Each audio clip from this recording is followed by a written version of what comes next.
Alrighty guys, welcome back to another episode of Airtime with Jordan. Today we're going to continue our season previews. We did Adelaide last time.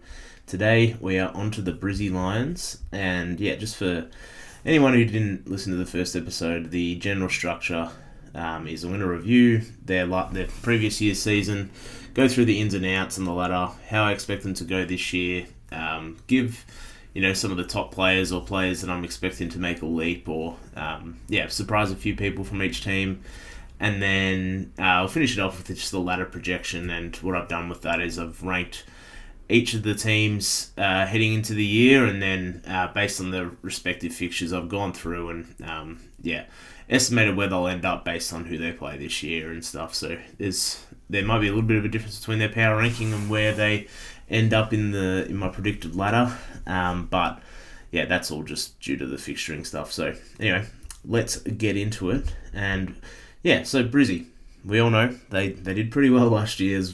What everyone's hoping to do, they did. So everyone wants to win premierships, and the Brisbane Lions came from a fair way back to do that. And they ended the season, the home and away season, 14 wins, 8 losses, a draw, 5th on the ladder. They went 6-4-1 draw at interstate, and they had 8 wins and 4 losses at home on the year. So, who would have thought that, as I said, after their slow start, who would have thought after being, 0-3 that they would have become premiers? And I don't think that they necessarily would have thought that would have been all that possible. I clearly didn't lose any belief as the season went on, but only 2 other teams have done that in VFL AFL history. Carlton in 1945 and North Melbourne in 1975 to start 0-3 and then win the flag. So I would argue that it's definitely the most impressive out of those 3, given it's an 18-team comp now. And it just, I think it just speaks to how talented this group is and how they really hit their peak at the end of the season at the right time of year. And,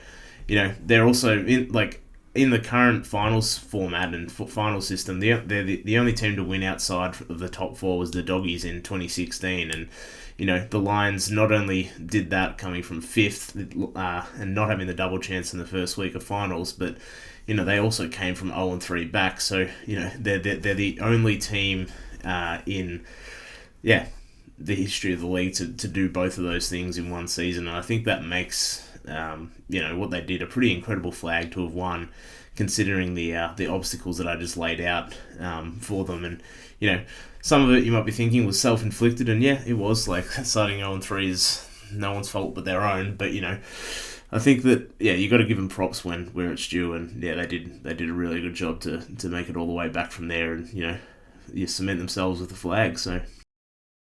And a big part of that was, Will Ashcroft. And, if you're a listener of the pod, I love me some Will Ashcroft. And I think his play into the final series was very, very strong, as the Lions was in the last sort of 5-6 weeks of the season. And they took it to another level across the finals that they played. And I think that, Will Ashcroft, he sort of mirrored the way the Lions built into the final series in that way. He was out for the start of the year when they sort of struggled and came back in at about round 16, I'm going to say, off the top of my head. And they just built and he just got better as each game went, and so did they. And of course this team is absolutely stacked with talent, and in general I'm pretty glad that they finally got over the hump, because over the last 5-6 years they've probably been the most consistently great team of that sort of 5-6 year span. And it'd almost be criminal for them to leave this era of footy and leave this era of Lions footy with Zorko and Neil and Joe Danaher and co without a premiership. And now we can see if they can back it up. So let's get into some of the guys that they brought in and out. Coming into the team this year, they have Levi Ashcroft, of course, brother of Will. So another Ashcroft for me to fawn over. And then we have Sam Day as well, the former number 3 pick from Gold Coast, one of the initial draftees there. And I think I'll talk a bit on Sam Day in a little bit, but I think he's just going to fill a role and be a battler for them as he was at Gold Coast. The last few years, they brought in Ty Gallop as well as another player. Sam Marshall, who was one of their academy picks this year. And then a cheeky couple of ins I'm going to put in here, even though they aren't new to the list per se, is Kitty Coleman and Tom Duday. So, they didn't play last year, so I'll count them in here at the moment. And I'll talk a bit more about them in a sec as well. And then on the outside, we have Joe Danaher, of course, retiring after the grand final. Kalen Lane, Jared Lyons, James Madden, Carter Michael, Jackson Pryor, and Harry Sharp all left the team through delisting, trade, or otherwise. So, yeah, I think you'd be pretty happy with especially the Levi Ashcroft in, and Sam Day as well just fills a role, fills a bit of a void that Joe left. So we'll see. We'll talk about him in a little bit. Yeah, the expectations I have for them coming into this year, and I guess I'm going to start by saying, although some of their players are a year older, and that may have some influence on the performance this year, they also have a lot of young guys who can potentially take up some of that slack. So out of the older brigade that I'm sort of speaking about, there's Lachie Neale. These guys are all 30 plus who played in the grand final. I'll say Lachie Neale. We know how good he is. He's still amazing. Was still at a Brownlow level last year. Dane Zorko, another year older. He's the one that I'll probably be watching just for that. To see if he falls off a little bit. Ryan Lester was very, very good last year. Very unheralded player, and I think he deserved all his flowers, and glad that he got a premiership medal. Darcy Fort, he's probably not going to feature too much unless Big O goes down again, but again, yeah. And then we had Gardner and McCarthy as well, who both didn't play last year, or they played right at the start of the year and both did their ACLs in the same game, I believe. So, yeah, they weren't necessarily major fixtures last year, but they're the only guys that are 30 plus. Oh, and Charlie Cameron as well, sorry. But they're the only guys who are 30 plus who played in the grand final last year. So I think that, you're looking at those guys, and Lachie Neale, I think, is still going to be great. Dane Zorko, as I said, maybe drops off, but Ryan Lester and Darcy Fort, I think that, those guys, if they drop off a little bit, it's not going to be the end of the world, regardless of how good they both were in the grand final last year. So, and then you look at the young guys who can potentially pick up some of the slack if, Lachie Neale drops, or Zorko drops, or Charlie Cameron drops off a little bit. You have Ashcroft's times 2. We have Kyle Lohman, Jasper Fletcher, Darcy Wilmot, and Logan Morris, who are all 22 and under. And that, as far as, I should do a series on, young cores of the league, but as far as, a group of young players coming through, I don't know many teams who would have as, they're pretty balanced. So you got 2 great up-and-coming midfielders, or 3, with Fletcher as well. You've got a great half-backer in Wilmot. You've got Kyle Lohman, who, has a lot of X-factor up forward, and Logan Morris, who's, going to be primed for a big year. So, as far as young cores of the league go, I think that, Brizzy, coming off a grand final, have one of the better ones. I'd have to go through every team, but, it's, helps when you get 2 father sons who are probably the best players in their draft class as well, I must say. So, I think that, I'll touch on Logan Morris first. I think that it's going to be a huge year for him, being a focal point for the Lions, especially without Joe Danaher this year. So I'm excited to see how much he can contribute. He's a second-year player now, I think, and second year of real footy. I can't remember which year he's drafted off the top of my head, but I think he's got a role to play, and it's going to be interesting to see how he goes without Joe as more of a focal point, and the same as Eric Hipwood as well, who was carrying a groin injury for the back half of the year, and has a role to step into as well. So this is obviously a big void to fill. Joe Danaher is obviously not the most consistent player ever. So, sometimes he can go missing, but he's the defensive team, the opposition team still have to worry about him defensively. So there's going to be a lot more attention to Logan Morris and Eric Hipwood in that regard this year. So I think that they're going to have to be prepared each week to handle more of the number one and 2 respectively key defenders each week.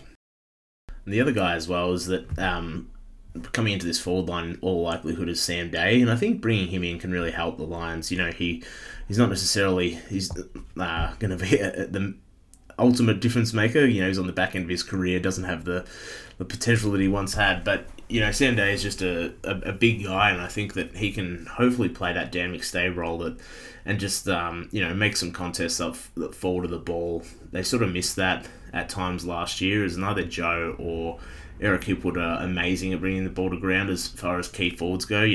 Both of them are sort of slider built key forwards who like to get out the back and use their foot speed against key defenders. So I think not having Dan McStay the last couple of years, I guess now, but not having him definitely sort of went against them a little bit, I think, in terms of like getting their small forwards involved. And I think that's why we saw a bit of a down year from Charlie Cameron as well. Like he didn't have to be able to crumb and stuff as much as he probably did when McStay was in the lineup consistently.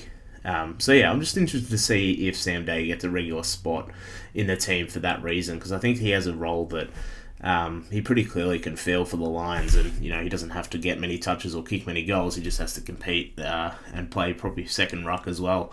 Would be a good little chop out for Oscar. I think Oscar has one of the highest like time on grounds for ruckman in the league, so it's going to be very much a pinch hit from Sam Day, but I think he's capable of doing that even in his at the age that he is now.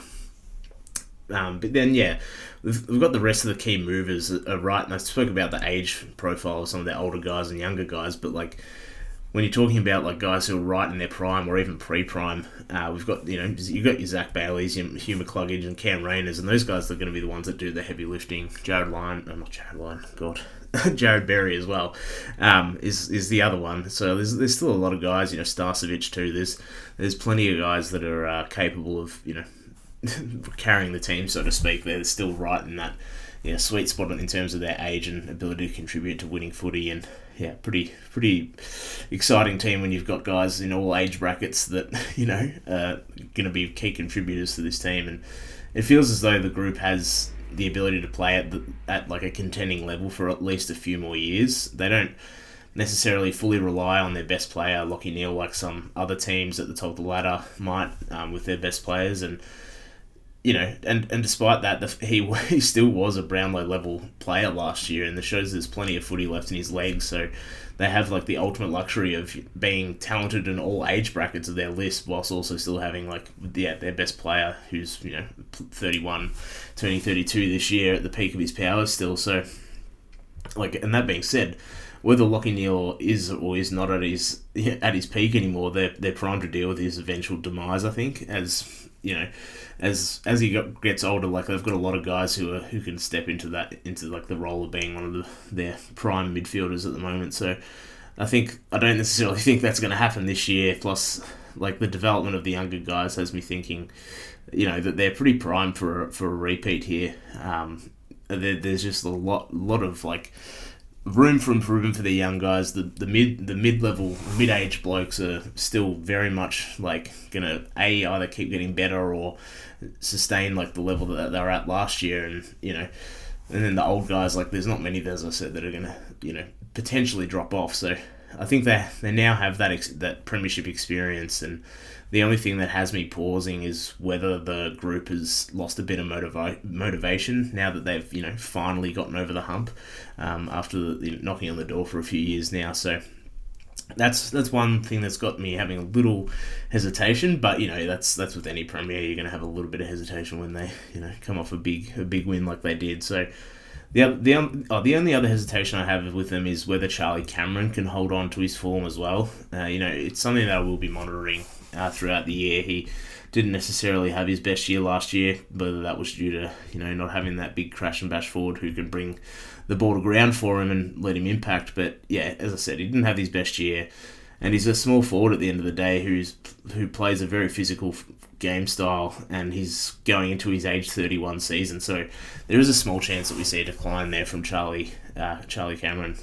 Time will tell, all in all with the Lions, but I think I definitely have them ahead as the favourite heading into the year for me, and for that reason I've got them as the number one on my power rankings and number one to finish on the ladder after I've gone through the fixture. So pretty bullish on the Lions, and I think everyone else is probably feeling the same way. They look just so talented top to bottom, and we'll go through some of the players to watch as well to close it out for the Lions. This little preview I've got for them, and no surprise to you guys, is Will Ashcroft. I think now he has as much spotlight as an interstate player can have on him. I genuinely think that's going to translate to more media attention and more hype in general, and I think that we could be in for an All-Australian year, and he could potentially have a Brownlow run into.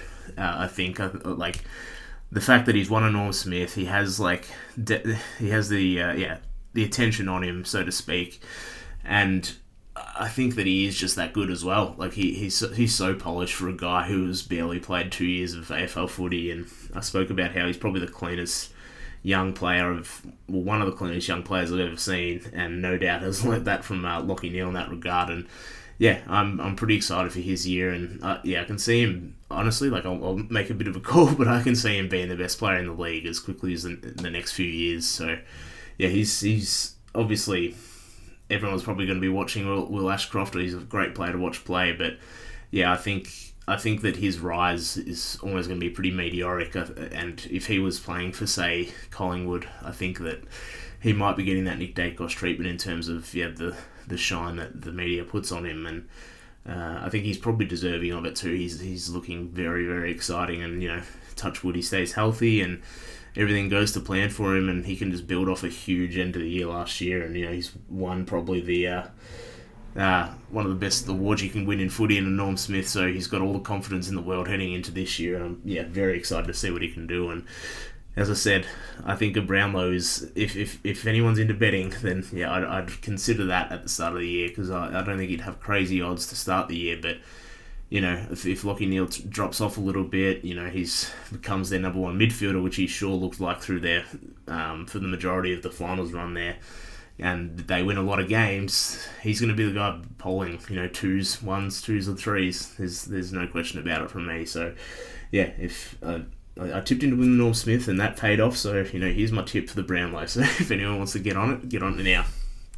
And I'll touch on his brother as well as a player to watch. This team's clocked the father-son system. They have, to get two brothers at the top of the draft, and both of them are arguably the best player in their draft classes, and definitely will in his case. But when you're a top 4 team, and it's just a bit of a piss take, isn't it, to be able to get like guys who are like considered at worst top 2 of their draft class, and I think that he's going to be too good, Levi, to not be in the team by the end of the year as well. Like he's looked pretty good in the preseason, and he's just another one of those players that I've talked a bit about Brisbane's like the amount of guys they have that have a great blend of being mid forwards, like being able to play either role, and it's a bit of an embarrassment of riches that they have in that regard. And I think that he really adds to that category of player as well. And I think that obviously he was primarily a midfielder coming up through the draft, but I would imagine Brisbane would, due to the amount of depth they have, and just as I said, that amount of embarrassment of riches that they have, they can afford to play someone like him up forward and expose him to a new role as the season goes on. And as a young player, you got to be able to impact games in different areas, and I think that he's plenty talented to do that up forward as well as in the midfield. And I'm very excited for him. The only other one, and then I'll close it out with these two. So players to watch for me are Tom Doedee and Kitty Coleman. I'm going to put these guys together because I'll phrase it this way. There's a chance here where Brisbane get one of these two players playing at an elite level this year. And I'm not saying it's like 100% likely that it's going to happen, but there's a chance. And if Tom Doedee can get to 90% of his best, and that might be asking a lot, I get it. He's had a lot of injuries now in successive seasons as well. And or Kitty Coleman gets back to 100%, which he's still young. It's somewhat likely after just the one significant injury. Then we could be looking at one, if not two, of the best additions like to a team that we've seen in the off season. I know that they haven't moved clubs, so you can call me out on a technicality there. But these two guys at their best are arguably two of the best players that, if you compare them to guys that have come back from injury or been added to new teams, then as I said, they could be two of the best additions to a team over the off season. And both of these guys at their best are elite, if not near elite players. So to potentially add them to a team that's coming off a premiership is pretty exciting. And it's going to be an interesting year for the Brisbane Lions selectors in that regard, because they're going to have a few nice headaches to have, I think, to work through